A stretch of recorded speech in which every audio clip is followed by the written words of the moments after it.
What up? So this is me doing a video on my phone, again, just like the Doomsday Clock review. Before I start this video, I do want to plug something. So I started a petition on change.org to get author of For Steam and Country and alt hero contributor John Delaraz to be hired at Marvel, because I figured if Gabby Rivera, if Saladin Ahmed, if Ta-Nehisi Coates, if openly political people like that can get hired at Marvel and they want to say that they're diverse, well, there's no conservative voices at Marvel. And John Delaraz has shown to be good at building worlds. I'm halfway through For Steam and Country right now. It's actually a pretty good book.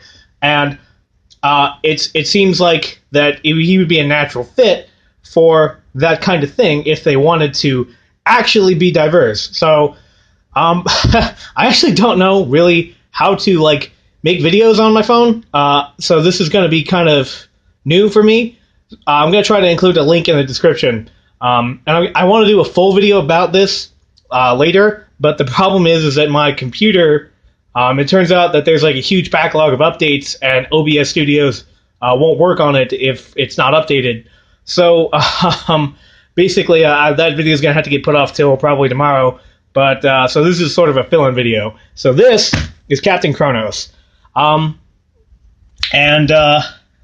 Geez, that glare. So this is not normally something that I would have been interested in. The name is kind of weird and try-hard. But there's a couple things about it that interested me. One was Dan Abnett. I loved the 2000s era Marvel cosmic stuff. Guardians of the Galaxy, War Kings, Thanos Imperative, all that stuff. I really liked it, and that was Dan Abnett and Andy Lanning that pretty much did all of that. And number one, Hammer Comics. Hammer Films. I had never heard of this movie before. I did watch this movie after reading this, but at the time when I picked it up, all I knew was Hammer, which is a film studio that does cheesy horror movies. So I was like, why would they be making comics at all? And then finally we have Titan Comics. Titan Comics did Fighting American, which I really liked. I plugged that twice. The first video was surprisingly popular, despite the kind of obscure subject matter. So I figured, why not give it a try? And not gonna lie, it's not bad. It's not groundbreaking, but this is a really solid adventure story. As you can see, this is issue 2.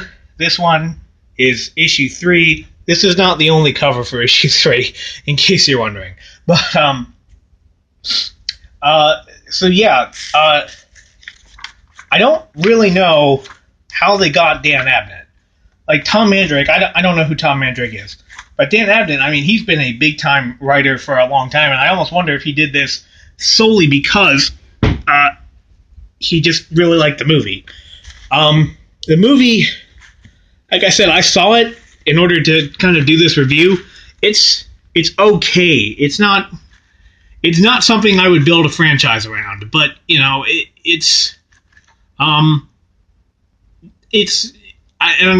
the fact that I'd never heard of it, I thought that I was pretty up on classic cult or, sort of B-list movies. And, I'm not an expert on it, but I thought I knew quite a bit. And the fact that I'd never heard of it did not speak well. So this is, sorry, doing this on my desk. So this is, yeah. So let's read the intro. After a long and bloody battle, legendary vampire hunter Captain KRONOS finally killed the vampire Porphyr and his undead horde at an unnamed forest somewhere deep inside Eastern Europe. However, before he and his 2 companions, assistant and font of all vampiric knowledge Professor Grost and Carla, vampire hunter in training, could celebrate their victory, they were approached by the militia of a neighboring town called Serre Church and asked for help in dealing with a vampire infestation. There in Serre Church, they met with Ermine, the town's alderman, and learned that a new vampire menace by the name of Slake had taken over the poor quarter of the town and had begun gathering an army of vampires, an army unlike anything ever seen before, and one in which Porphyr had clearly intended to join. So, the things that stood out about this book to me. One, it's a really solid adventure story. Dan Abnett is very liberal. That seeps through in more than one comic that he has done in the past, including his current work on Aquaman. But I don't know what Titan Comics told him, but there's really no politics in this at all. So there's that right off the bat. Second, the art. One thing that I wasn't crazy about in Fighting American was that the art was very iffy. It was very, mediocre. It was very sort of solidly indie level. But this art, look at KRONOS. KRONOS is very, he looks very athletic. He looks very powerful. He looks very sleek, but stout at the same time. The guy in the movie, you see pictures of him. Where is it? And let's face it, he kind of looks like a fruitcake. He seemed like, when I saw this picture, I almost didn't want to watch the movie because this did not look like a tough guy. He's actually better in the movie than I thought. And you also have Carolyn Monroe in the movie, who she was one of these people that was like almost a big deal. She was in the movie, The Spy Who Loved Me. She was Stromberg's henchman. She was in this really cheesy B movie called Star Crash. She was in this movie. One of these actresses that could have been a big deal, could have been like, a sex pot, and then just didn't do it. It's it's a shame she didn't go farther. In the movie, her character is kind of a nothing burger. In this comic, she's sort of his protege, after having been saved from the vampire in the movie, presumably. And you can see right here her dealing with a someone who got a little too fresh with her.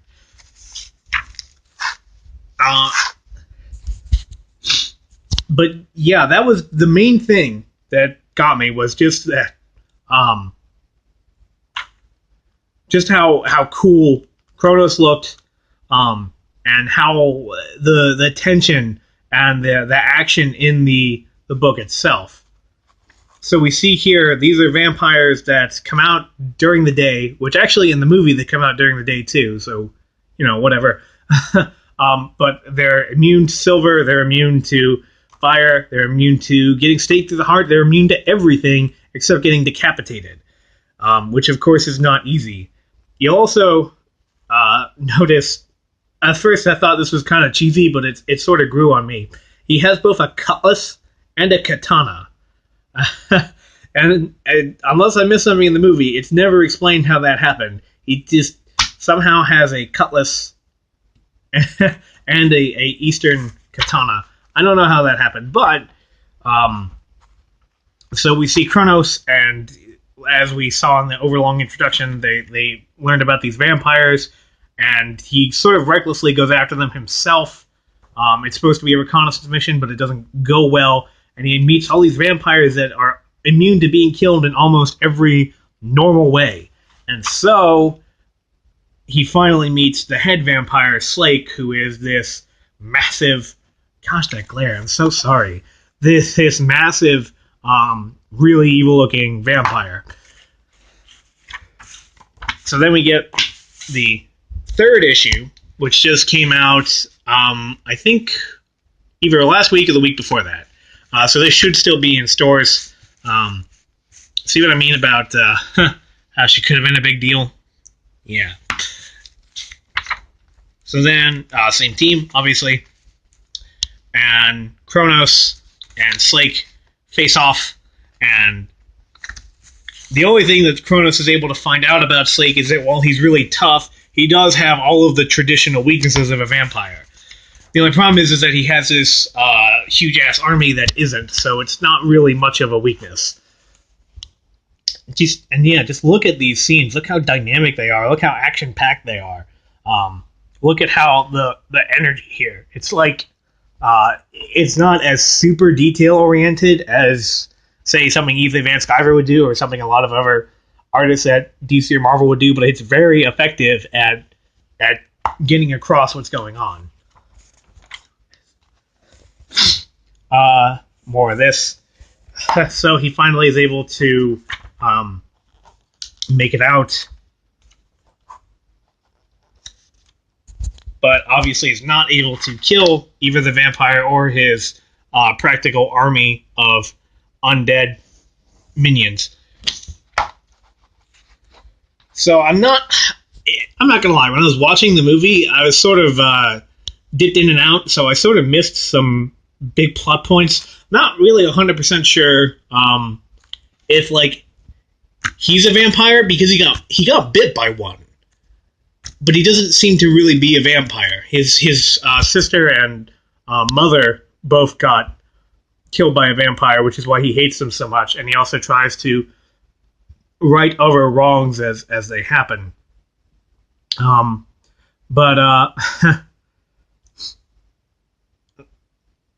Yeah, so I don't know if he has like supernatural powers, but it just seems like he's just really tough.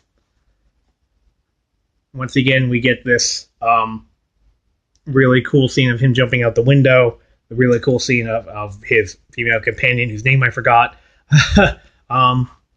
looking tough, looking sexy. We get some dramatic character development that's predictably sort of overdramatic and overwrought. He never really appears this angsty in the movie.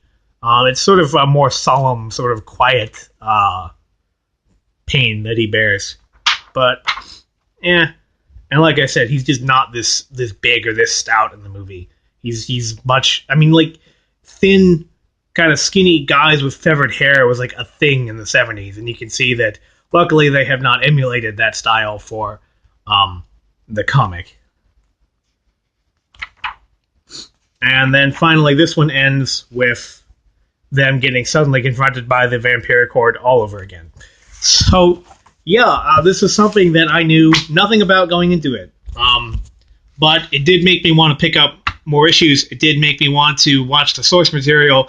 It did make me want to check out more of what Titan's doing, because I really don't know what all they're doing besides this and Fighting American.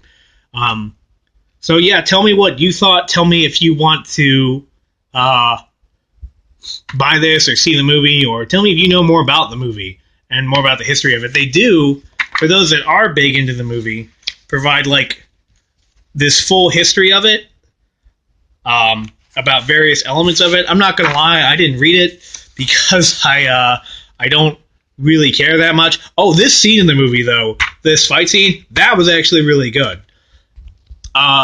That kind of surprised me, because all the other action sequences up to that point have been really cheesy, but this one was actually really good. Anyway, like, comment, subscribe, sign the petition. Let's get if Marvel is gonna prioritize this whole representation thing, then why not have a right-wing writer there? Am I right? So let's get a right-wing writer at Marvel, even if you're not right-wing. Just having something different there has to be worth something, right? But yeah, in any case, this is Unring Chevron signing off. Stop.